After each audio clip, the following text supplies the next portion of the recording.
Bonjour, bienvenue dans William's Kitchen, je suis William et aujourd'hui je vais vous montrer comment faire du rainbow cake.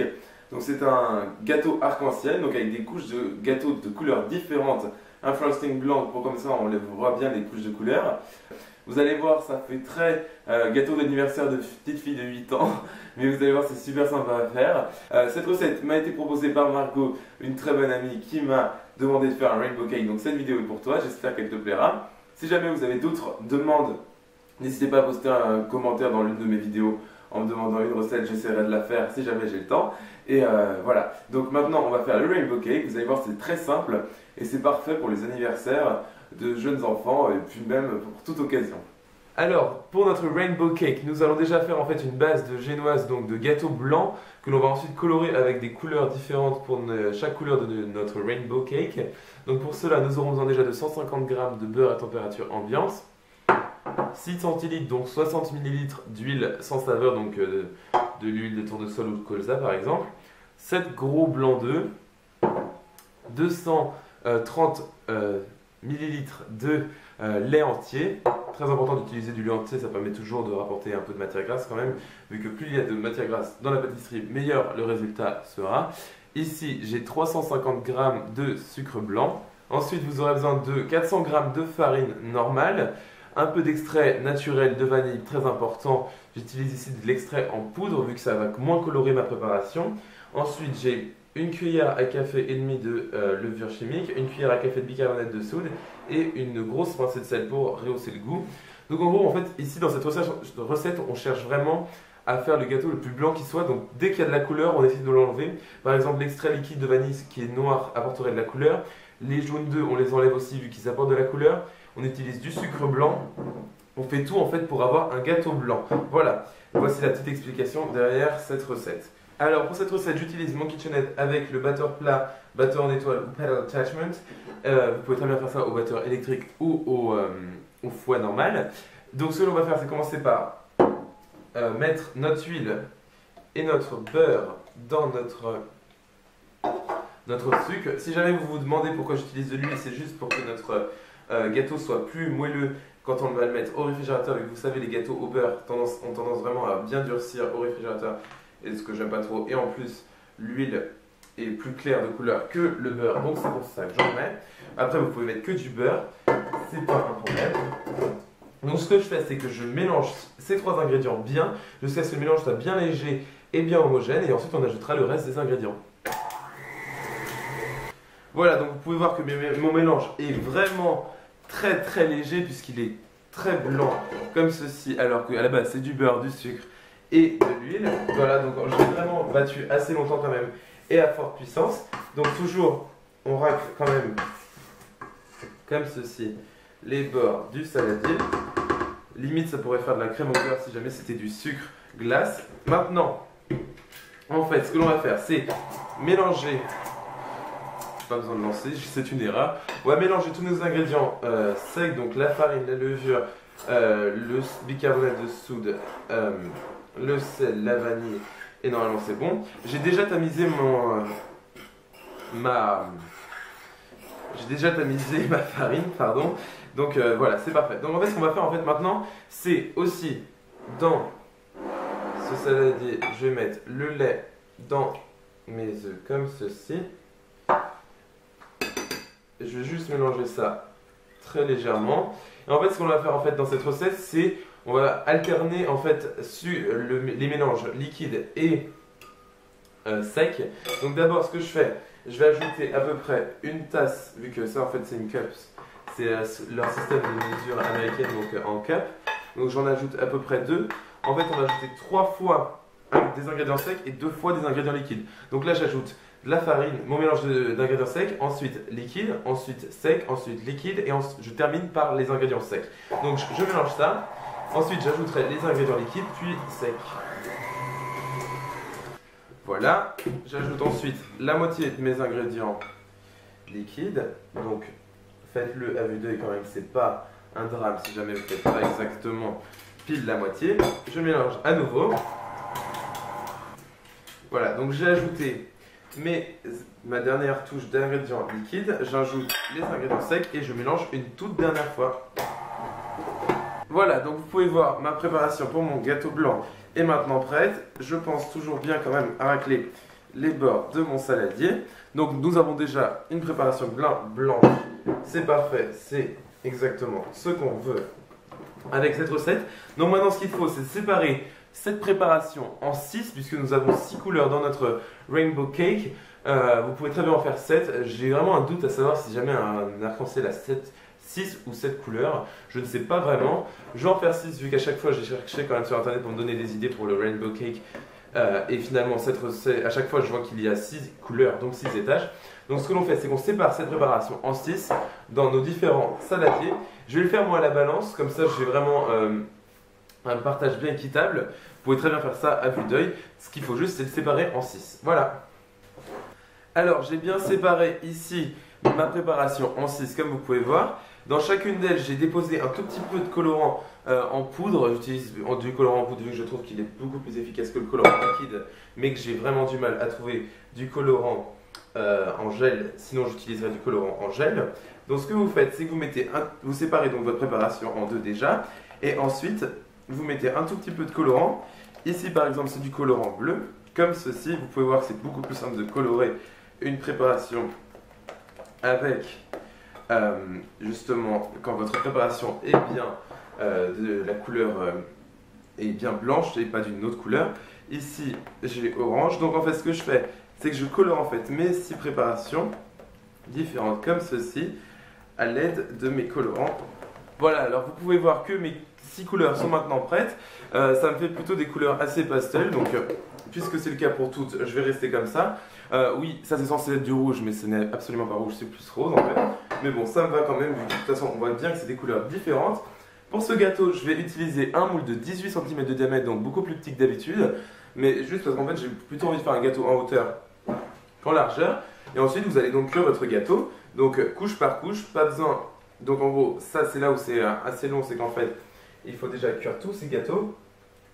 Ce que vous pouvez faire quand même, l'une des solutions si jamais vous n'avez pas le temps de cuire autant de gâteaux, vous pouvez très bien acheter des moules jetables de 18 cm de diamètre ou moins ou plus, et en fait cuire dans chacun de vos couleurs différentes dans vos moules jetables. Comme ça vous pouvez en cuire plusieurs à la fois, vu que moi si jamais vous êtes comme moi et vous avez qu'un seul moule, ça devient tout de suite long et vous devez faire 6 fournées de gâteau en fait. Voilà, donc là je commence avec le moule, vous n'êtes vraiment pas obligé de faire dans cet ordre là. Je tamise bien sur le fond, je l'étale bien sur le fond de mon moule, et donc je vais cuire ça dans mon four préchauffé à 180 degrés pendant 10 à 15 minutes. Je vais voir en fonction de mon cure-dent et je vous dirai le temps de chacun des gâteaux. Et donc à chaque fois ce que je vais faire c'est que je vais démouler ça sur une grille de fer. Je vais nettoyer à peu près un peu mon moule, et ensuite j'ajouterai chacune des autres parties 6 fois de suite pour cuire mes 6 gâteaux de 6 couleurs différentes. Alors on va maintenant s'attaquer au glaçage du gâteau, vu qu'en fait toutes mes bases colorées ont bien cuit, j'en ai bien 6. Pour l'instant elles n'ont pas l'air très jolies de l'extérieur, mais vous inquiétez pas, je pense que quand on coupera on aura de belles couleurs. Par exemple ici c'est violet, mais ça se voit absolument pas que c'est violet, surtout à la caméra, et déjà même là moi je le vois pas très bien.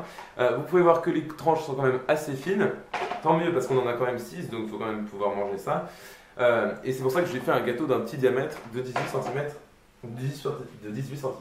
Donc ici j'ai le double de ma recette de cream cheese frosting. J'ai fait une vidéo, donc j'ai mon ancienne vidéo de cream cheese frosting, et j'ai fait une toute nouvelle vidéo de cream cheese frosting où vous avez tout pour le réussir dedans. Donc n'hésitez pas à aller la voir, comme ça vous avez toutes les astuces. Donc là en fait on va faire comme d'habitude. Je vais à chaque fois mettre du cream cheese frosting.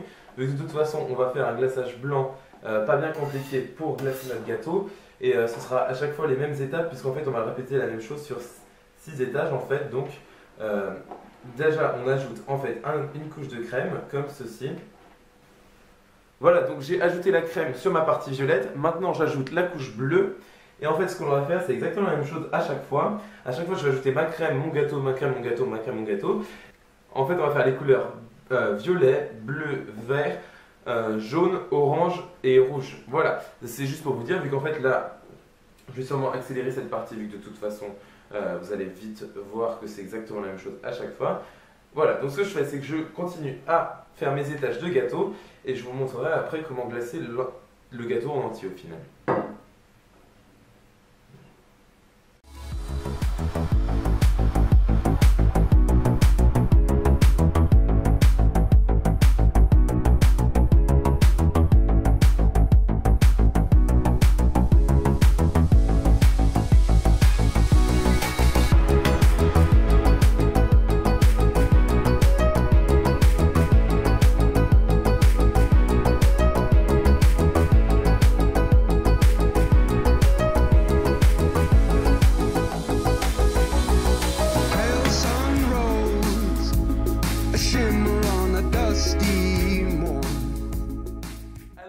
voir que j'ai rempli 2 poches à douille du cream cheese frosting bleu et rose.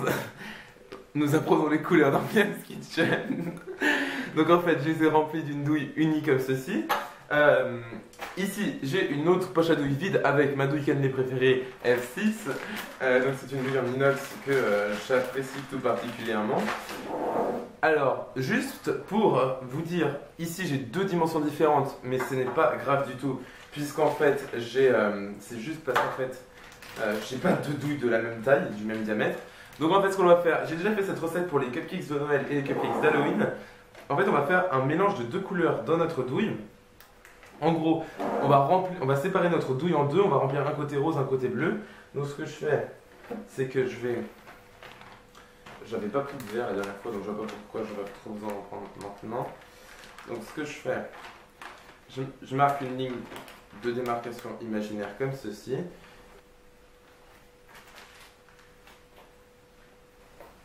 Et donc maintenant, vous pouvez voir, j'ai ma poche à douille qui est bien remplie de mes 2 sortes de cream cheese frosting, donc rose et bleu. Donc ce que je fais, c'est que je pousse bien comme si c'était une douille normale, comme ceci. Alors là, en fait, on va attendre, on va quand même presser ici, voilà. Donc maintenant, vous pouvez voir, j'ai mes mélanges de 2 couleurs. Donc c'est que c'est maintenant prêt pour glacer. Donc je vais juste faire des petites rosades sur le dessus de mon gâteau. Vous allez voir, ça va être très sympa. Donc, comme d'habitude, on fait comme ceci, et voilà, et on fait ça sur tout le tour du gâteau. Alors, j'ai bien réussi finalement à enlever la partie tournante de mon gâteau, donc finalement j'ai pas eu besoin de transférer mon gâteau, ce qui est quand même plus simple vu que j'avais peur de l'abîmer. Ce que je peux essayer de faire quand même, c'est de rajouter un rappel de couleur aussi sur les côtés ici. Là, c'est un défi vu que je ne sais pas si j'en aurai assez, très honnêtement. Donc ce que je vais faire, c'est quand même essayer. Donc je garde une couleur comme ça, comme ceci. Voilà, donc notre gâteau est officiellement terminé. Donc maintenant ce que je vais faire juste, c'est le mettre au réfrigérateur pendant 30 minutes à peu près. Et ensuite je vais pouvoir vous découper une part. Alors ma tour de Pise est allée au réfrigérateur pendant 30 minutes. Tour de Pise car c'est un gâteau hyper haut et qui n'est pas très droit. Donc de toute façon nous ne sommes pas des pros, nous avons une bonne excuse. Maintenant, je vais vous découper une part. Couteau très tranchant comme d'habitude, le même que celui que j'utilise pour un cheesecake. Sauf que là, ça va vraiment être facile à découper puisqu'il suffit juste de le glisser. Alors là, pour trouver des assiettes pour pouvoir manger ce gâteau, c'est assez compliqué. Donc je vais en fait découper une très grande part, comme ça elle pourra rester debout pour que je puisse la montrer. Comme ceci, je vais essayer quand même de sauver les meubles. Voilà. Voilà, regardez-moi ça. Alors là, si vous me dites que c'est pas réussi, voilà, donc nous avons nos 6 couleurs de notre rainbow cake. Nous avons violet, bleu, vert, jaune, orange et rouge. Et oui, nous apprenons les couleurs dans William's Kitchen. Et je vais vous montrer quand même l'intérieur du gâteau. Voici un véritable rainbow cake. Alors, je vous montre quand même une dernière fois, vu que je suis très content du résultat. Notre rainbow cake, qui est quand même très réussi. Donc Margot, j'espère que tu es contente puisque cette recette est pour toi. Donc, je vais quand même en goûter un petit morceau. Là, c'est le moment où vous allez vous demander, oh bah tiens, comment je vais manger ça? Surtout que vous allez découper des tranches très fines vu que le gâteau est quand même super haut. Donc, il faut bien que je me lance. Vous pouvez voir que nous avons un gâteau très moelleux. Genre, quand j'appuie dessus, juste ici, vous pouvez voir qu'il est bien moelleux. Ça, c'est grâce à l'huile.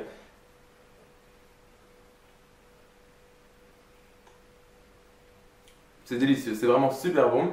C'est vraiment léger. Un bon petit goût de vanille, vraiment parfait. Lésinez pas sur de l'extrait de vanille quand même, et naturel toujours, pour avoir le meilleur goût possible. Et vous avez pu voir quand même que c'était quand même assez simple à faire. Donc la recette est sur mon blog williamcake.blogspot.com.